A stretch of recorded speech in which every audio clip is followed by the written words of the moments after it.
Hi friends, welcome back to 5 star rating kitchen. ఇవాళ వీడియోలో proteins రిచ్గా ఉండే మిల్ మేకర్ మరియు పెరుగుతో ఇలా కొత్తగా ట్రై చేయండి. ముందుగా దీనికోసం ఇక్కడ నేను మిల్ మేకర్ తీసుకుంటున్నాను. చిన్నవనైనా పర్లేదు, పెద్దవైనా పర్వాలేదు. ఇక్కడ నేను 2 కప్పుల వరకు మిల్ మేకర్ తీసుకున్నాను. లోపల మనకి పొట్టులాగా ఉంటుంది అక్కడక్కడ, దానివల్ల జల్లించేసుకోండి. చూడండి, మనకి పొడి పొడిగా ఉంది. ఇలాంటిది వేసుకుంటే మనకు ఆయిల్ పాడవద్దు కాబట్టి ఇలాగా మొత్తం అంతా కూడా జల్లించేసుకోండి. పొయ్యి మీద ఒక కడాయి పెట్టుకొని దానిలో 1 లీటర్ వరకు నీళ్లు వేసుకోవాలి.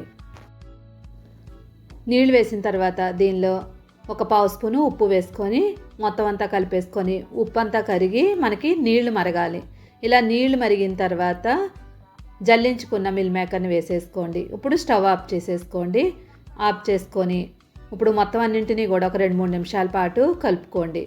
మిల్ మేకర్ అంతా కూడా మెత్తపడే వరకు ఇలా అనేసుకొని మిల్ మేకర్ మెత్తపడిందో లేదో ఒకసారి చెక్ చేసుకోండి.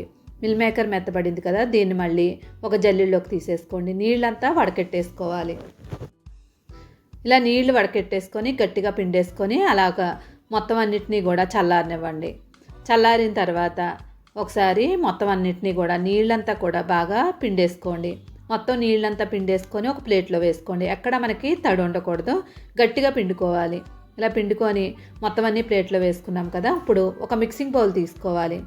దానిలో ఈ మిల్ మేకర్ వేసేసుకోండి. చూడండి, మనకి మిల్ మేకర్ అంతా కూడా మెత్తగా అయింది. ఇలా ఉండేలా చూసుకోవాలి. ఇప్పుడు ఒక బౌల్ తీసుకొని దానిలో 2 స్పూన్ల వరకు పెరుగు తీసుకోండి. ఇప్పుడు ఈ పెరుగు అంతా కూడా క్రీమ్లా చేసుకోవాలి. ఎక్కడ గడ్డలు లేకుండా 2-3 నిమిషాల పాటు బాగా బీట్ చేసేసుకోండి. ఎక్కడ మనకి ఉండలు అనేది లేకుండా చూసుకోండి. ఇప్పుడు మనం ఉడికించి ఉంచుకున్న మిల్ మేకర్లో ఈ పెరుగు వేసేసుకోండి. అలానే మరీ ఎక్కువ పెరుగు మాత్రం వేసుకోకూడదు. 2 స్పూన్లు అయితేనే కరెక్ట్గా సరిపోతాయి. మొత్తం పెరుగు వేసుకున్న తర్వాత ఇప్పుడు దీనిలో అల్లం వెల్లుల్లి పేస్ట్ ఒక 1/2 స్పూన్ వరకు వేసుకోండి. తర్వాత దీనిలో 2 స్పూన్ల వరకు కార్న్ఫ్లవర్ వేసుకోవాలి. నెక్స్ట్ దీనిలో 2 స్పూన్లు మైదా వేసుకోవాలి. మైదా ప్లేస్లో కావాలనుకుంటే బియ్యం పిండి అయినా వేసుకోవచ్చు. ఏది వేసుకున్నా కూడా మనకి క్రిస్పీగానే వస్తాయి. రుచికి తగినట్లుగా ఉప్పు వేసుకోండి. పావు స్పూన్ కారం వేసుకోండి. ఒక పావు స్పూన్ వరకు పసుపు వేసుకోవాలి. గరం మసాలా పౌడర్ ఒక పావు స్పూన్ వేసుకోండి. చూసారు కదా, ఇక్కడ మసాలాలన్నీ వేసుకున్నాం కదా. ఇవన్నీ కూడా మనకి మిల్ మేకర్కి పట్టేలాగా బాగా కలిపేసుకోవాలి. మొత్తం అంతా కలుపుకున్న తర్వాత ఒకవేళ మనకి తడిగా అనిపించినట్లయితే కనుక మళ్ళీ పిండి వేసుకోవాలి. ఇక్కడ నాకు కొంచెం తడిగా ఉంది. ఇప్పుడు మళ్ళీ దీనిలో 1 స్పూన్ మైదా, 1 స్పూను కార్న్ఫ్లవరు, ఈ 2 వేసుకోవాలి. ముందే వేసుకున్నట్లయితే బాగా క్రిస్పీగా అయిపోద్ది కాబట్టి మనం చూసుకొని వేసుకోవాలి. చూడండి, మొత్తం అంతా మళ్ళీ కలిపేసుకోండి. కలుపుకున్న తర్వాత కొంచెం తడి ఉండాలి. అలా అని మరీ తడిగా లేకుండా ఉండకూడదు. ఇలా ఉంది కదా, ఇప్పుడు మూత పెట్టి ఒక 5 నిమిషాలు ఉంచినట్లయితే మనకి కొంచెం ఆరినట్లు అయిపోద్ది. ఒక 5 నిమిషాల తర్వాత మిల్ మేకర్ అంతా కూడా మనకి నీళ్ళంతా కూడా పీల్ చేసుకుంటుంది. ఒకసారి చూడండి, చేతికి అంతా అంటుకోవట్లేదు. ఇలా ఉండాలి. ఇప్పుడు పొయ్యి మీద ఒక ప్యాన్ పెట్టుకోండి. పెట్టిన తర్వాత దీనిలో ఒక 4 స్పూన్ల వరకు నూనె వేసుకోండి. ఏ ఆయిల్ వేసుకున్నా పర్వాలేదు. పాన్ అంతా స్ప్రెడ్ చేసుకోండి. ఒకవేళ కళాయిలో చేద్దాము అనుకునే వాళ్ళు ఉంటే ఎక్కువ నూనె వేసుకోవాలి. ఇక్కడ నేను నాన్ స్టిక్ దాని మీద చేస్తున్నాను కాబట్టి తక్కువ నూనెలోనే అయిపోద్ది. నార్మల్ కడాయిలో చేసేవాళ్ళు అయితే ఎక్కువ నూనె వేసుకొని డీప్ ఫ్రై చేసుకోవాలి. ఇప్పుడు మొత్తం అన్నింటినీ కూడా వేసేసుకోండి. వేసుకొని 2-3 నిమిషాల పాటు కదపకుండా అలానే వదిలేయండి. 2-3 నిమిషాలు అలానే వదిలేసినట్లయితే కనుక మొత్తం అన్నీ కూడా విడివిడిగా వచ్చేస్తాయి. ఇప్పుడు 3 నిమిషాలు అయింది కదా, అడుగు భాగం అంతా కూడా మనకి చూడండి కొంచెం లేయర్ లాగా వస్తుంది. అప్పుడు కలిపేసుకోవాలి. ఇప్పుడు వీటిని అన్నింటినీ కూడా బ్రౌన్ కలర్ వచ్చే వరకు బాగా ఫ్రై చేసేసుకోండి. నాన్ స్టిక్ పాన్లో కాబట్టి మనకి ఎక్కువ ఆయిల్ పట్టలేదు. చూడండి, మనకి కొంచెం ఆయిల్లో కూడా మనం క్రిస్పీగా వేయించుకోవచ్చు. మొత్తం అన్నీ కూడా చూడండి విడివిడిగా అయిపోయాయి కదా. బాగా క్రిస్పీగా అయ్యే వరకు వేయించేసుకొని ఇప్పుడు స్టవ్ ఆఫ్ చేసుకొని పూర్తిగా చల్లారనివ్వండి. వీటిని అన్నింటినీ పక్కకు పెట్టేసుకోండి. డీప్ ఫ్రై చేసేవాళ్ళు అయితే కనుక కంపల్సరీ వడకెట్టేసి పెట్టేసుకోండి.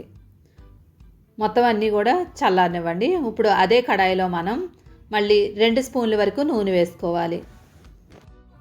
ఇప్పుడు నూనె అంతా కూడా మనం స్ప్రెడ్ చేసేసుకొని ఇప్పుడు దీనిలో ఒక 12 నుండి 15 వరకు వెల్లుల్లిపాయలు తీసుకొని వలిచేసుకొని చిన్న చిన్న ముక్కల కింద కట్ చేసుకుని వేసుకోండి. ఇప్పుడు ఈ వెల్లుల్లిపాయలు అన్నీ కూడా ఫ్లేవర్ అంతా దిగే వరకు వేయించేసుకోవాలి. ఇవి ఒకసారి బాగా కలిపేసుకున్న తర్వాత అల్లాన్ని 1 ఇంచు వరకు తీసుకోండి. ఇక్కడ మనకి అల్లం వెల్లుల్లి అనేది ఎక్కువ మోతాదులోనే పడుతుంది. దాన్ని కూడా చిన్న చిన్న ముక్కల కింద కట్ చేసుకొని వేసేసుకోండి. తర్వాత ఒక 5 పచ్చిమిరపకాయల్ని చిన్న చిన్న ముక్కల కింద కట్ చేసుకొని వేసేసుకోండి. ఇప్పుడు ఈ మూడింటిని కూడా బాగా క్రిస్పీగా అయ్యే వరకు వేయించేసుకోవాలి. ఎక్కడ పచ్చిదనం లేకుండా క్రిస్పీగా ఉండాలి. చూడండి మొత్తం అంతా కూడా దగ్గరికి అయిపోయి క్రిస్పీగా అయ్యాయి. ఇప్పుడు ఒక ఉల్లిపాయని క్యూబ్స్లా కట్ చేసుకోవాలి. ఆ ఉల్లి ముక్కలను వేసేసుకోండి. వీటికి మనం కట్ చేసే తీరులోనే టేస్ట్ అనేది తెలుస్తుంది. ఇప్పుడు ఈ ఉల్లిపాయలన్నీ కూడా మెత్తపడే వరకు ఒక 2 నిమిషాలు వేయించుకోండి. మరీ ఎక్కువ వేయించకూడదు, 2 నిమిషాలు వేయించుకోవాలి. ఇవి వేగిన తర్వాత ఆల్రెడీ మనం కట్ చేసుకున్న క్యాప్సికము, క్యాబేజీ, నెక్స్ట్ క్యారెట్ వీటినన్నింటినీ వేసేసుకోవాలి. క్యారెట్ తురుముకున్నప్పుడు మాత్రం పొడవుగా సన్నగా కట్ చేసుకోండి. ఇప్పుడు వీటినన్నింటినీ కూడా బాగా కలిపేసుకోండి.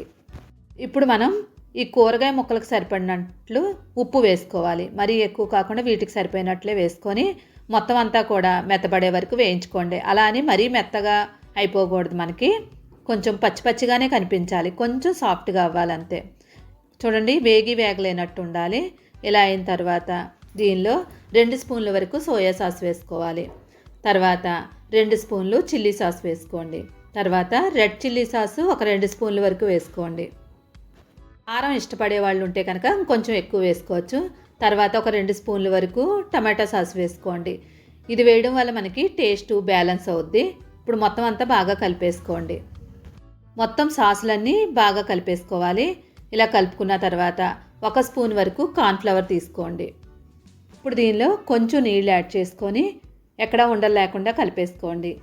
మొత్తం అంతా బాగా కలిపేసుకొని దీనిలో వేసేసుకోవాలి. మొత్తం అంతా కలిసేలాగా కలిపేసుకోండి.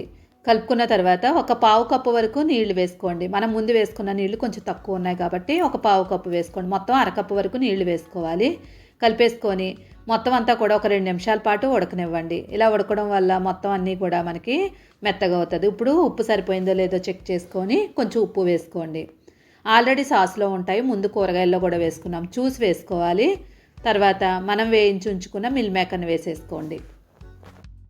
ఇక్కడ మనం వాటర్ వేసుకున్నాం కాబట్టి మొత్తం మిల్ మేకర్ వేసుకున్న తర్వాత మొత్తం అంతా పీల్ చేసుకొని మిల్ మేకర్ అంతా కూడా మనకి సాఫ్ట్గా అవుతుంది. ఇలా మొత్తం అంతా కూడా ఒక 2-3 నిమిషాల పాటు బాగా కలిపేసుకొని మిల్ మేకర్ సాఫ్ట్గా అయ్యే వరకు కలుపుకోండి. ఇలా అయిన తర్వాత మొత్తం రెడీ అయిపోయిన తర్వాత కొత్తిమీర వేసేసుకోండి. చాలా సింపుల్గా మనం సోయాతో మంచూరియా తయారు చేసుకున్నాం. బయట నుంచి కొని తెచ్చినప్పుడు మనం ఆయిల్ కూడా డిఫరెంట్గా ఉంటాయి. ఇంకా మనం సోయాతో చేసాం కాబట్టి ఆరోగ్యానికి కూడా చాలా మంచిది. వీడియో నచ్చిందంటే తప్పకుండా లైక్ చేసి ఛానల్ సపోర్ట్ చేయండి. దీంతో మనం ఉల్లిపాయలు, నిమ్మకాయ, ఇంకా సాసు ఈ 3 పెట్టేసుకొని పిల్లలకు ఇచ్చి చూడండి, వద్దనకుండా చాలా ఇష్టంగా తింటారు. ఇలాంటి వెరైటీ రెసిపీ కోసం 5 స్టార్ రేటింగ్ కిచెన్ని సబ్స్క్రైబ్ చేసుకోవడం మాత్రం మర్చిపోవద్దు. Thank you for watching 5 star rating kitchen.